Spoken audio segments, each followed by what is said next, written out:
Okay, I am on I-55, and here you can see again more floodwaters. There's levee sandbags here, and all up and down here you can see that it's been taken down to one lane, and we have people out here on the side of the road who are pumping water basically off the highway. When I came through here on Friday, all of this was underwater and you had to go extremely slow, and it was kind of interesting. So I would say that today is a definite improvement. I think a lot of this is wet because of the levees that have been flooded. But I mean, look at that. Did you see that? That's crazy. Crazy talk right there. Looks like we do have some water on the road up here.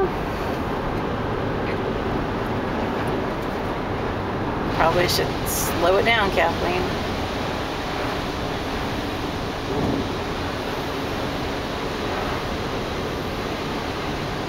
Craziness.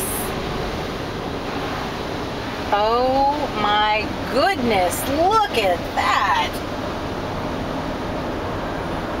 I mean, it is right on the highway. I mean, this is I-55. This is not some little mom and pop back road. That is crazy to me. Looks like Lake Pontchartrain or something. Oh my goodness. And again, I mean, it just goes on and on.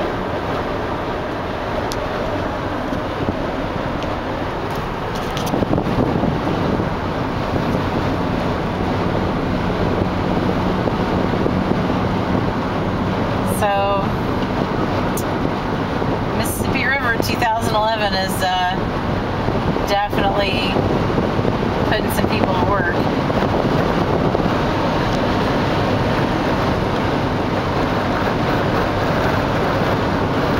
And understand, I mean, this is north of Caruthersville. I am almost to Sikeston, if that gives you any idea as to how wet it is and how far north it is from Memphis. I've made this drive probably 100 times and never seen anything quite like it.